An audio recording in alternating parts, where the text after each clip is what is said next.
dive with and will have a lot more power before Wukong can really come online and defend. Oh, he's doing it. Take the Annie away. Well, now it means that KT have the opportunity to ban away Vi, deny that from Oner. They do now have to lock in the Lulu, otherwise they'll lose it. Online, aiming is ready to play the game. I just hope that it's not a Silas lock-in, because I don't think it worked out very well for Liv Sandbox yesterday, going for the weird Azir Flex situation. Not a big fan of that one myself either. Does he just, okay, it is the Camille. Okay. I like this. Keen just trying to fight fire with fire here. We've seen it can be very dangerous in the early game. But this is a really fun matchup, right? Because this is Zeus' Gnar. It's a very different Gnar to most of the others. This is what he debuted on. He was extraordinarily powerful on it, still is to this day. But Keen, oh, you can hear it in the fans here in Lowell Park. This is a completely packed stadium, of course. It is every night, you know. It is, but it feels denser today because it's the telecom war. Dense is the perfect word. It's so much esports fandom in here. Someone's like, there's two people in one seat, you know? Like yeah. That's gonna stick around to catch this wave. Oh, Zeus baiting Keen here just a little bit. Tactical sweep comes in. Keen's completely out of mana, and Oner is coming in. Is the flash going to work out is the question, as Oner's just holding onto the Vault Breaker. There it is.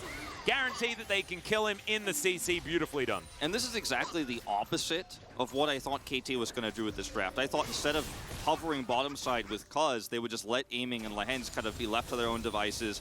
Grab T1 with so much control. I was going to talk about it earlier, but Keen decided to go ahead and dive towards the top side, so I got a little bit interrupted. BDD is struggling so much in this lane right now. Bubble going to connect onto Lehens. Oner's here as well. And Aiming, he might pay the price for it. There's the flash forward. Beautifully lands the Vault Breaker, and Aiming down to 200 health. This is all going wrong. Oh, Extendo! Yeah, that was an attempt on to carry it. Yeah. It did have to flash. Yeah, that was one of those moments where I'm like, I don't know if you need to flash that, but Other Ignite used just to get control. As Cuz moving on over, but he doesn't really have an angle. Oner once again getting aggressive. Tibbers goes down. That's a real dead. Oh, no, never mind. Shift some sands. Get after the flash. He'll be okay. But does have to use everything to get out of this. Hating him, and you don't want to commit your flash. You're just hoping for an overextension here. As Cuz just has to be here so that Aiming and Lehens don't get dove further. Well, there's the Vault Breaker onto Cuz. Cease and desist comes through as well, as Tidal Wave is going to get the knock up. The Wild Growth is going to be there.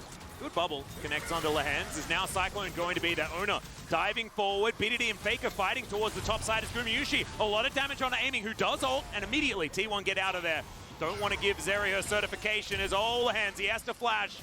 As now KT, can you do anything here? Kerry is flashing onto them. The ebb and flow value is just absurd. And that is going to be the third kill here. Carrier picks that one up. Now Aiming, I don't know about this one, as that's a real dead Zeri. Empress Divide onto Faker underneath the turret here. One shot will come forward as, yeah, Annie's just pretty tanky, man. BDD was mid that whole time. That exchange was so extended that he this game. No. 20 CS down now, in fact, lost a lot of control over this jungle. And now Oner, when they group up, guess what? He's here too. Well, they do know exactly what's going on. There's the Cyclone. Cease and desist comes through as Oner's going to flash immediately. Cuz dives after him, but he's going to take so much damage. Zeus, can you find it? Emperor's Divide gets rid of him, but it's too late. They trade junglers for now as Aiming and Lehens trying to stand their ground against the T1 bottom lane. A 1-for-1 for the losing side is generally better. Yeah. But it's still not a whole lot. Okay, let's see what Keen can do here, as Tactical Sweep does not a whole lot. And yeah, it's just a culling. Baker's coming over with stun prepped, by the way, after pushing 2 waves of minions. Flashes up. Oh, Keen, this is dangerous. He will get away. He'll get out. Baker just crashed 2 waves of minions into that inner turret on bottom side during that entire fight. He's like, yeah, you guys are maybe going to trade 1-for-1, but we're getting more. Well, Aiming's going to try and skate out of this one. There is the Wild Growth. There's BDD's golden under a turret. That's a Gnar. That's a dead BDD on the Azir. And Azir starting to continue to feel real awkward here in the LCK.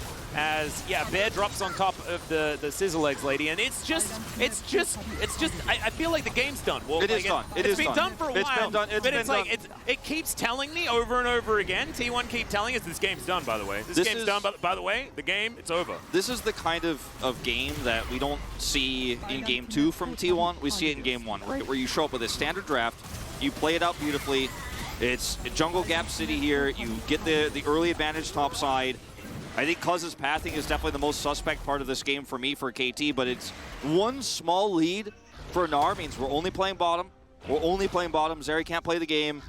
Cuz has to sit in that tri-brush. Oh, this is cute. They actually want the inhib to go down so that they can farm. Baron spawn, on spawn, Baron. Faker standing on a ward. Doesn't matter, guys.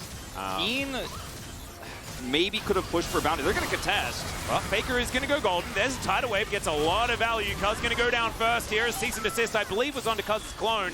Doesn't matter, guys. Keen going to take a fair bit of damage. T1 still rather low, apart from Zeus, who's just doing a 1v1 battle with the Baron. The Tibbers is actually getting so much damage done. Tibbers is so mad. Look at it. And Baron is going to reset here, but the base is open. I mean, this is the reason why KT can't really contest here is that every time they kind of fight in the neutral like this, T1's getting value elsewhere. So T1 could just be like, all right, so now you're gone, we do it again. And that's exactly what they're going to do. They're going to start this right back up. Don't even care. Teleport available here for Faker as well, and he can bring a full health Tibbers back. He's going to regen back up again. It's like, would you like to contest Baron or still have a Nexus alive? You know, you could choose, KT. Oh, no! Rip. Yeah, they lost it. That is also the Baron going down. And so Faker standing on Vision. He had to use the cooldown for it. It's about that done. And we don't like, well, we do often talk about games being not necessarily winnable.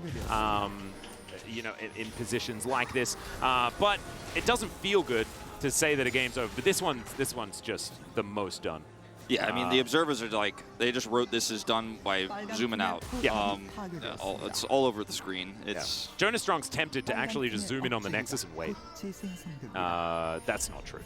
He would never do that. He wouldn't do that, but he wants to, but he wouldn't. Yeah. You know, he's like, I could do that.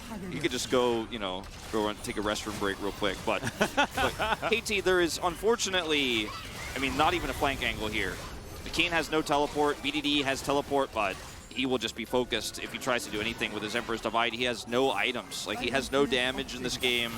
No, there's just no tools to actually get anything done. As charging a Vault Breaker here. Here's Owner, and he's just going to clear out some vision.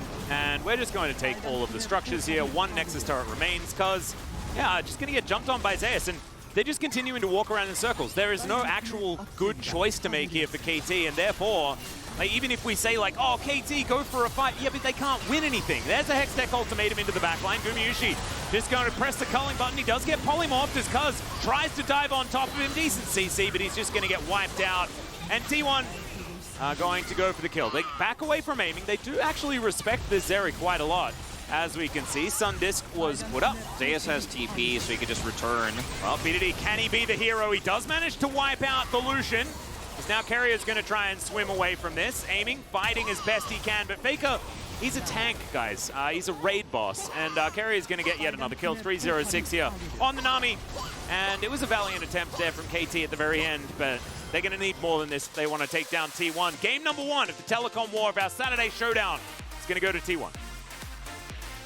That was a, you know, really strong early game, and everyone on T1 just doing their jobs. And it followed the exact narrative, the exact recipe for success we were talking about in the pregame. As T1 takes an early lead, snowballs it further and further and further ahead.